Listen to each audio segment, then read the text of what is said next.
We need a whole bunch of data in here, and I could tell you to click and upload all you want, but it's worth having seed data for when you're working with it. Especially, I found this all the time when you're debugging things that delete items.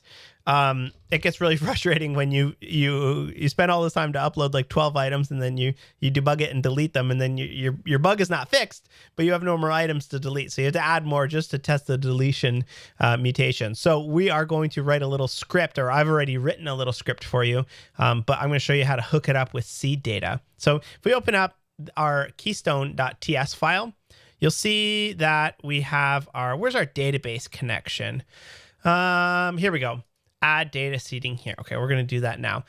So the database has an onConnect function that we can hook into, and we can just console.log connected to the database.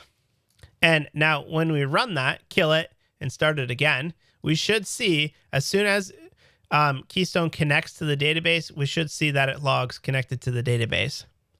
There we go. So that means it's successfully connected to the database. So what we can do is say, once you've connected to the database, just inject all of these items straight away into the database. So what we'll do is first we'll mark that as a sync, and then it also gives us access to the entire Keystone value here. And there is, if you take a look at the folder here, I think it's in, where is it? Seed data. In data.ts, there's just some very basic data that I've put in there for you. And then in index.ts, this is a function that here, I'll read through it with you really quickly. So console logs, inserting products. We are grabbing the Keystone Mongoose adapter, and we're injecting this straight into the database, and we're not using GraphQL or anything like that. So if you're using a different database, you might have to adapt that. Then what we do is loop over every single product that's in our products. And then we simply just take the product image, create the image, and then create the product for that, right? We're doing the relationships here. Then we're done, and we exit, and we can start it again. So we can go back to our Keystone here, and we will await. And it's called insert seed data, and we'll have to auto import that sucker. It didn't work, did it? Yeah, that worked. Why is it telling us expected an argument Keystone was not provided? Oh yeah, we forgot to pass the argument Keystone. There we go. Thank you, TypeScript. There's another real benefit of using TypeScript, is it sort of just yelled at you before we try to run it. Now, we don't want to do that every single time. What we want to do is we only want to do it when somebody passes an argument to Keystone when they run it. So what we'll do here is we'll say if process.argv.includes -- seed - data, then we will run await insert seed data.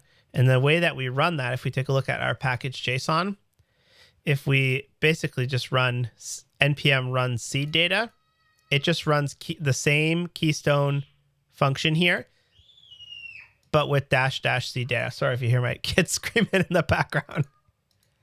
Hey, guys, I'm recording. All right, they settled down. Okay, so the way that we run that is just kill your build, and then run npm run. Actually, before we even do this, let's take a look at our MongoDB Compass. And I'm going to go into my database, which is, I'm going to click this little refresh button, and you see that SICKFITS showed up in the sidebar here. And we see product images, products, and users. Those are our 3 data types. You click through to products, and you see this is our one test product in there. So now when we run npm run seed data, there we go. Boom, boom, boom, boom, boom, boom, boom. Done. Inserted 12 products. If we refresh on our database, you'll see that the products are all here. And now if we refresh our Keystone admin, it obviously won't work because we have to run it. So npm run dev.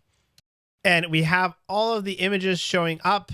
There is one little issue in that they actually aren't showing up.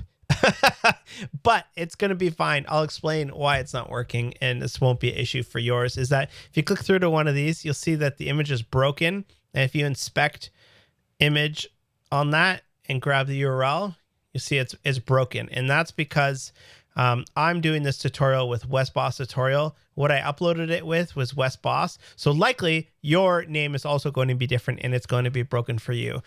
So is that a big deal? No. And I'll show you why. Because it doesn't change it how it outputs it in the API Explorer. So if we click on here and you go to API Explorer here, and if you want, let's write a query here. So a query, all product images. And for each product image, we want the ID. Let's just run it. Boom. So we get a list of all the images that we've uploaded. And then inside of that, we want the image.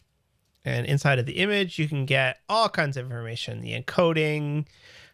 If you're wondering what the possible options are, you can just hit Control Space and it will show you all of them. You can also go into the docs, look for all product images or just product image, and it will show you all of the fields that are available. In our case, we want the public URL or the public URL transformed.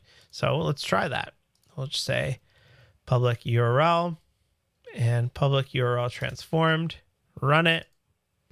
And look, we got them all here. And you'll see that they are matching up with WesBoss and WesBoss Tutorial. And that's just because the seed data that I've given you is from 2 different accounts, and likely it's going to be a different account because you have your own account. So they still work. So if you visit one of these, this is one we uploaded from Keystone. It works. And then if you also want to pull one from my personal account, that one also works. So no sweat there. So that is seed data. That's how you get it. You can certainly also, if you're curious yourself, you could upload 15 or 20 product images that you like, and then you could go into MongoDB Compass and export them. And you can export it right here, select which fields you want, and you can do a little dump and then put that data in your own thing. So you can just automate importing that. But that's a pretty handy thing to have. That is seed data in Keystone. Let's get into the next one.